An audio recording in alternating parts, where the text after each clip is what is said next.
the base of your spine, for sourcing and urgings, you receive the moon card.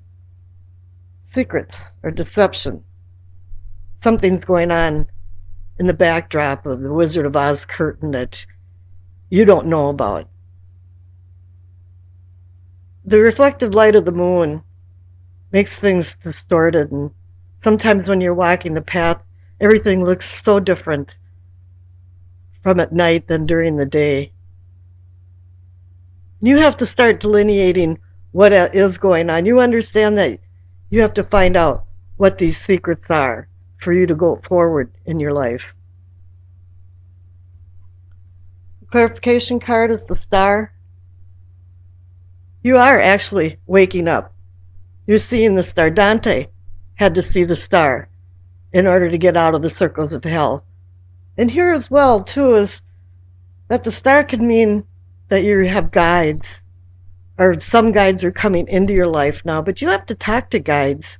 You have to let them know what's going on, what you need, and that you do need their help.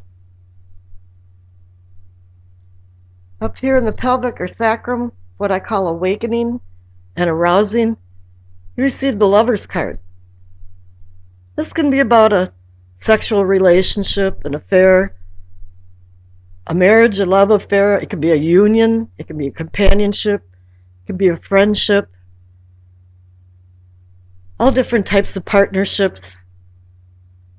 But here it's saying that you're feeling pretty good about where you're at, spiritually and sexually. You've found somebody maybe that you can depend on and trust that you hadn't had in the past. And the clarification card is the moon. Here it is. You got two moon cards, so there is some lying or deception going on. Maybe you're giving too much trust to a certain person that doesn't deem having such trust. Here in your solar plexus, in what I call feeling and sensing, the miser card, the Four of Pentacles. It's not that you're not being charitable. Maybe you've been too charitable to certain people that don't deserve it, but it's about hanging on to something that probably isn't serving you anymore, and it's not advancing your life. And perhaps it has something to do with the Lover's card and what type of secrets that are surrounding the Lover's card from having the Moon card twice. Let's look at the clarification card, and it's the Three of Wands. This is a movement card. You're moving forward. You've made some decisions, and it's down in the subconscious, just wanting to come up to the surface of your consciousness, but it's not there yet. But you know you want to move on. You know you want to change. You've been hanging on to some old ideas or some old things for way too long. Here in the heart of the matter is you receive the Emperor. He wants you to act like an emperor. Take control of your life. The emperor runs his empire through laws and rules and words. And he's the paternal father, and perhaps somebody will be coming into your life that will be representing the emperor and help you organize and straighten things out, because he is the master of organization. Clarification card. The Ace of Pentacles. It's a new beginning with wealth, but here it appears for you to be wealthy is for you to determine what type of secrets have been hidden in the backdrop. Here in your throat, what I consider communicating and teaching, you receive the High Priestess. If you've noticed, you've received quite a few major arcana cards. You have the Star, two Moons, the Lovers, the Emperor, and now you have the High Priestess. For this being in the communication part of your chakra, what it's saying to you is that you have to listen to her subtle messages, because she's there to give you a spiritual awakening.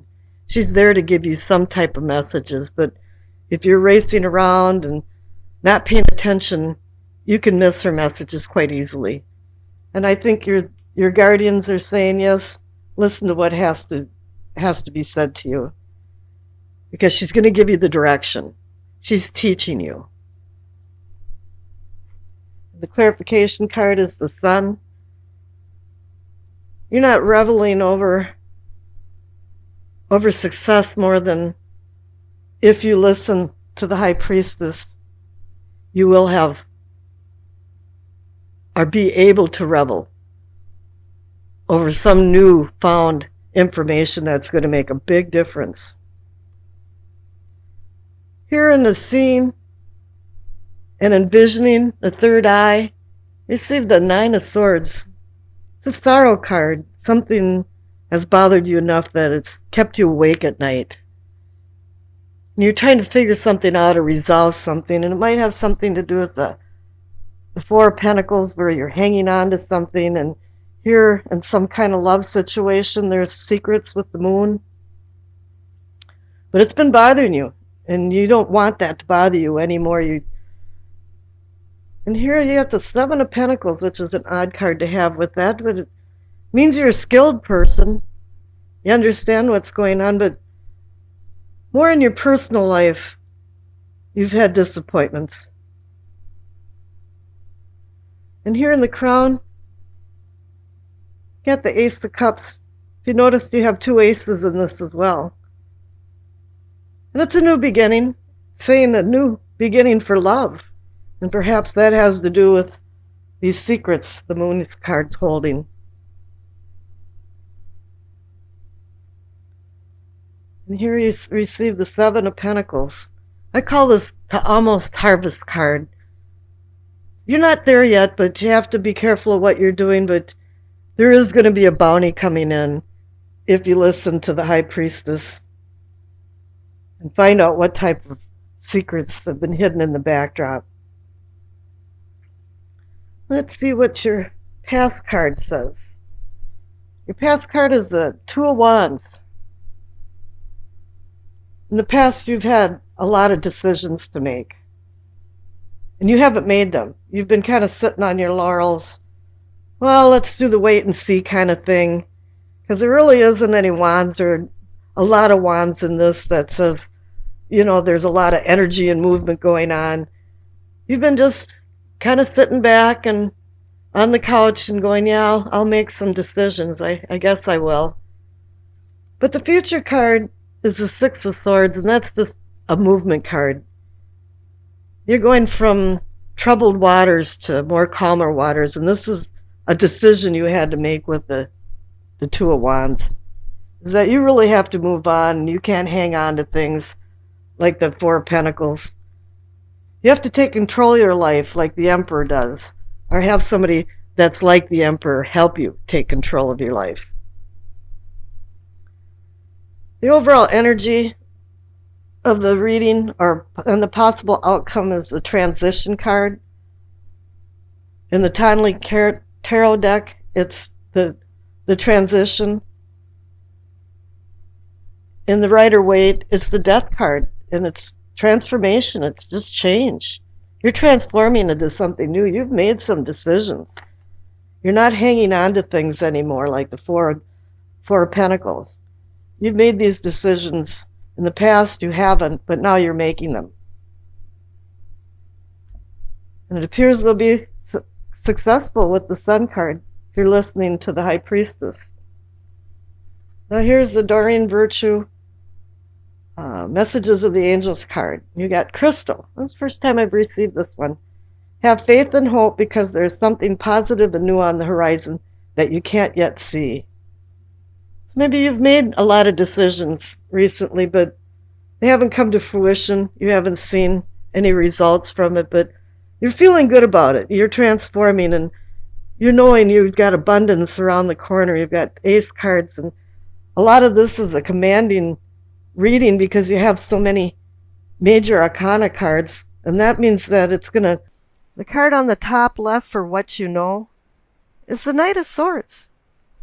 Pages bring ideas and knights act on them.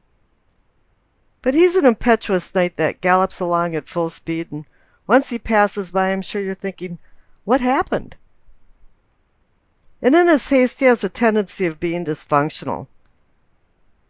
Swords cards are our teachers.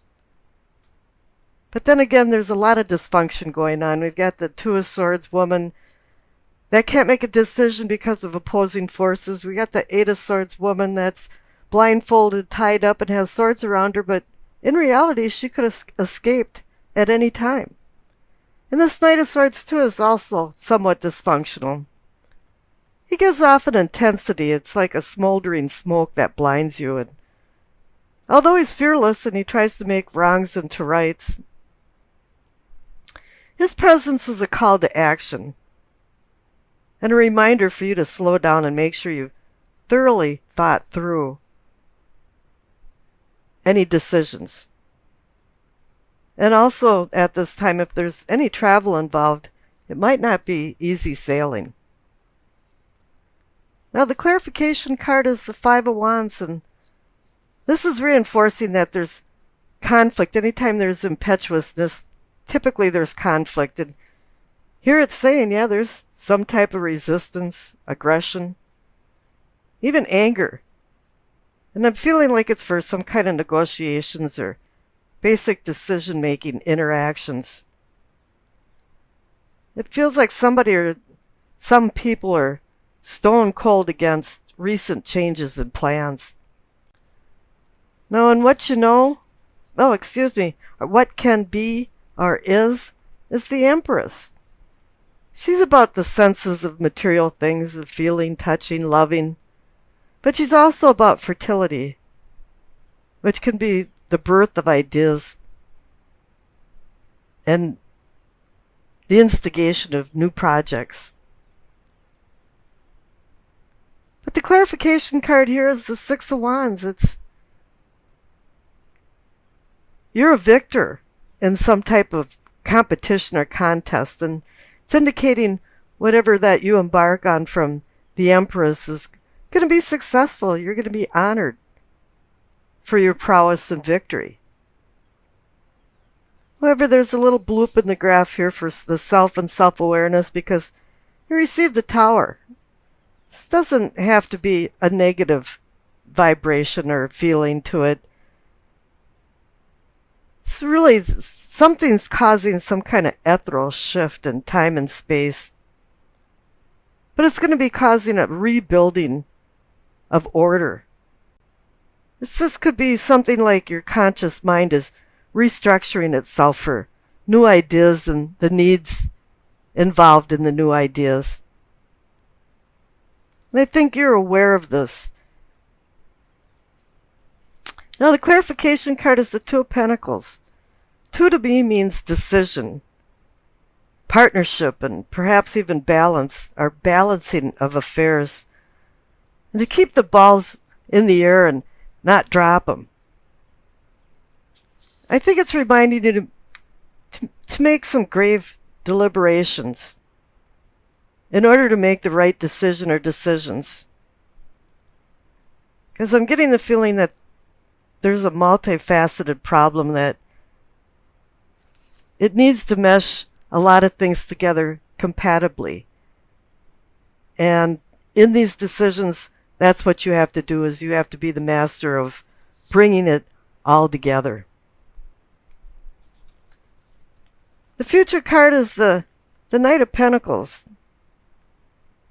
It's not often that you see somebody or something nowadays that will do something responsible instead of the stardom of being a knight or in the starlight of the victory of things. This guy really doesn't care about victory. He cares about being responsible and taking his work seriously. He's well grounded and he receives his rewards through traditional time-tested endeavors. He's learned from experience. Even though he's a knight, he's the most responsible knight in the court. And as he plods along slowly, he accumulates things as he goes. His preference is peaceful negotiations, and I think that's why he's moving away from the Knight of Swords and the Five of Wands. He methodically evaluates everything. Probably maybe even too much like a Virgo would do, a very detail oriented, but he achieves success in his own good time. But what he wants you to do too is roll up your sleeves and get to work and get your fingernails dirty. Don't be afraid to work. Because if you don't, there won't be any success. And I wish you acceptance, peace, and happiness.